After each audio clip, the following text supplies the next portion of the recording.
Федеральная тюрьма на острове Алькатрас считается одним из самых таинственных и страшных мест в США. Одних пугает мрачное прошлое исправительного заведения, других – потусторонние обитатели здешних мест. Остров, расположенный недалеко от Сан-Франциско, сегодня является одной из наиболее известных и популярных достопримечательностей Америки. Ежегодно тысячи туристов прибывают с материка, чтобы своими глазами увидеть здание заброшенной тюрьмы Алькатрас, в которой содержались самые опасные преступники, а также проверить, действительно ли остров населен злобными призраками тех, чьи души так и не обрели покой после смерти. Остров Рок, как по-другому называется Алькатрас, был открыт в 1828 году географом Фредериком Биче. Ошибочно истолковав данные карты, ученый перенес название местности с одного острова на другой. Некоторое время Алькатрас был довольно непопулярным местом, однако спустя 20 лет у берегов Сан-Франциско были обнаружены месторождения золота, что привело туда тысячи искателей сокровищ. Для того, чтобы наладить морское сообщение, власти приняли решение установить на острове маяк. Первое сооружение было построено в 1853 году, и именно эта постройка считается первой главой в истории острова. В последующие годы Алькатрас перетерпел массу изменений. Во времена золотой лихорадки в США там была построена крепость, призванная защищать залив от слишком активных золотоискателей – а после оборонительный комплекс был перестроен в военную тюрьму. Американские солдаты были в восторге от расположения нового исправительного учреждения. Остров, находящийся в середине залива с ледяной водой и сильнейшими подводными течениями, стал идеальным местом для заключенных, и уже в 1861 году Алькатрас открыл свои двери для первых военнопленных. Начиная с этого момента островная тюрьма стала активно использоваться армией и властями. Всего за несколько десятилетий число заключенных возросло с 40 до 500 человек, что вынудило руководство расширить территорию учреждения и построить еще один корпус. Известно, что условия содержания в тюрьме были довольно суровыми. За любой проступок и нарушение дисциплины заключенные получали серьезное наказание – например, несколько часов тяжелой физической работы подряд, двухдневное содержание в одиночной камере без еды, воды и света, запрет на разговоры. Тем не менее, общий режим содержания не считался строгим. Обитатели Алькатраса имели возможность свободно перемещаться по зданию тюрьмы, уделять время любимым хобби и заниматься спортом. Однако, несмотря на удобное расположение, в 1934 году Министерство обороны США приняло решение отказаться от эксплуатации Алькатраса, поскольку расходы на содержание и обслуживание острова были слишком велики. Это решение стало хорошей возможностью для правительства США.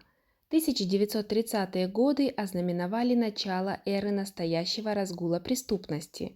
Появление целого ряда преступных группировок, укрепление власти мафии, коррупция и борьба за сферы влияния городов – властям был необходим рычаг управления в сложившейся обстановке. Как ни странно, таким рычагом и стала тюрьма Алькатрас. Удачное расположение и опыт использования острова в качестве исправительного учреждения позволили правительству всего за несколько месяцев вновь открыть двери тюрьмы, однако на этот раз полностью изменив условия содержания. Усилиями властей здание Алькатраса было полностью перестроено. В камерах появились стальные решетки, все тоннели, ведущие к воде, были забетонированы, появились специальные укрепления для охраны, в помещениях были установлены баллоны со слезоточивым газом. Кроме того, были приняты и другие меры. В тюрьме были установлены датчики движения, а также проведено электричество и горячая вода. Последний пункт был особенно важен, потому что высокая температура воды не давала заключенным возможности натренировать организм к восприятию низких температур, что помогло бы им во время переправы на материк в случае побега. Столь серьезные меры безопасности, а также грамотная стратегия руководства позволили превратить слабоохраняемую тюрьму в настоящий неприступный форт, откуда боялись бежать даже самые опасные преступники. Тем не менее, история Алькатраса все же имеет несколько попыток побега. За все время существования тюрьмы было предпринято 14 попыток бегства, и ни одна из них по официальным данным не увенчалась успехом. Некоторые заключенные были убиты охранниками, другие пойманы и приговорены к смертной казни. Третьи возвращались в тюрьму сами, не выдержав ледяных вод залива. Однако были и те, кто до сих пор считается пропавшим без вести. К последней категории относится дело братьев Энглинов и Фрэнка Морриса, которые вошли в историю, предприняв самую изобретательную попытку бегства. В 1962 году трое заключенных, проделав дыру в забытом бетонном тоннеле самодельной дрелью и использовав куклы из папье-маше, чтобы отвлечь охранников, проникли к воде и отправились на материк на самодельном плоту из надувных резиновых плащей. Несмотря на все усилия береговой охраны и сотрудников тюрьмы, беглецы так и не были найдены, и вскоре их признали пропавшими без вести, полагая, что заключенные погибли во время переправы, утонув в водах залива. Однако официальная версия следствия имеет массу противников. Так, большинство исследователей полагают, что братья Энглины, имевшие чрезвычайно высокий уровень интеллекта, а также обладавшие знаниями о движении течений и навыками строения плотов, могли запросто осуществить свой план, учитывая, что на его подготовку они потратили действительно много времени. Примечательно, что дело о побеге Энглинов стало таким известным, что в 2003-м ведущие популярной передачи «Разрушители легенд» на телеканале Discovery решили провести эксперимент и, используя те же самые подручные средства, что и знаменитые беглецы, всего за 40 минут переправились через залив на материк, двигаясь не к острову Ангела, а к мысу Марин. К слову, через год после культового происшествия тюрьма Алькатрас была закрыта. В марте 1963 года власти были вынуждены сообщить об окончании деятельности учреждения из-за больших расходов на содержание заключенных. По оценкам экспертов, на тот момент у Алькатраса уже был долг в 5 миллионов долларов, и дальнейшее существование было просто невозможно. Однако на этом история знаменитой тюрьмы не закончилась. В 1973 году остров открыл свои двери для многочисленных туристов, которые и по сей день прибывают в Алькатрас, чтобы своими глазами увидеть одно из самых зловещих мест на Земле. И именно с этого момента стали появляться заявления о паранормальной активности, происходящей в стенах военного форта. По словам многих туристов, на острове царит гнетущая атмосфера. Сойдя с парома, люди чувствуют давящую энергию, которая словно густой туман опускается на прибывших гостей. Кроме того, многие из них не раз говорили о том, что слышат голоса в разных частях тюрьмы.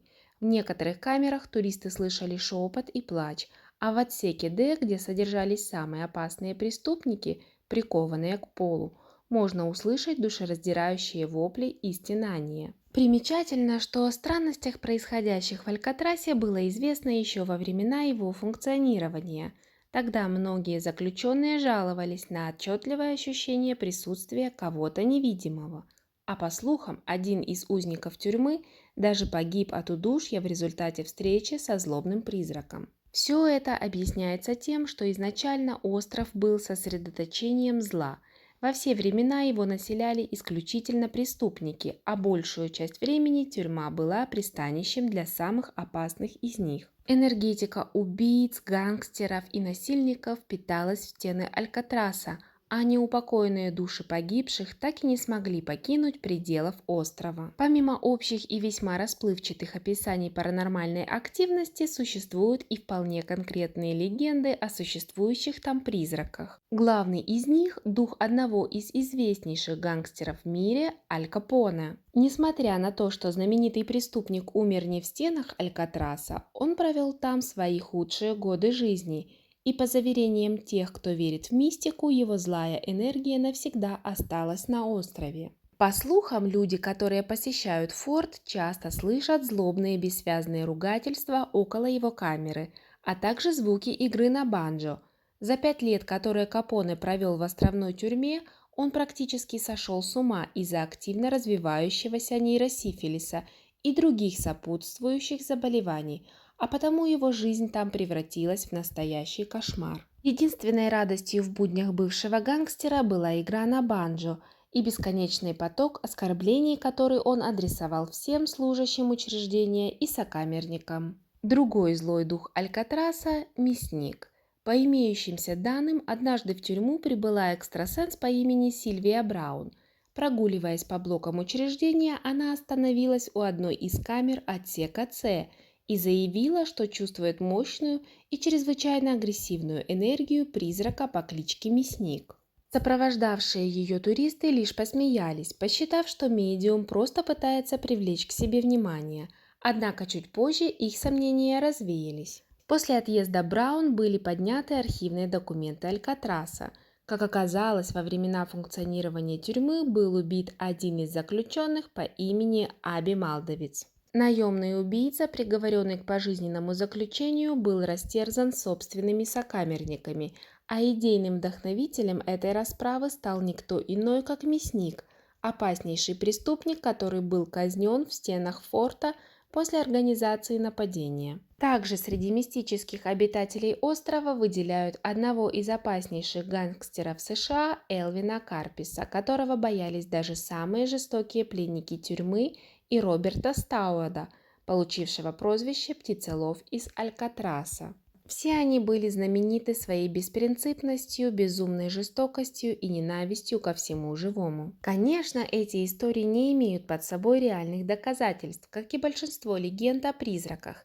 Однако даже скептики утверждают, что Алькатрас действительно является одним из самых жутких мест на этой планете, где возникает ощущение, что пронизывающий холодный ветер с залива и ледяные бурлящие воды таят в себе нечто большее, чем видно глазу человека.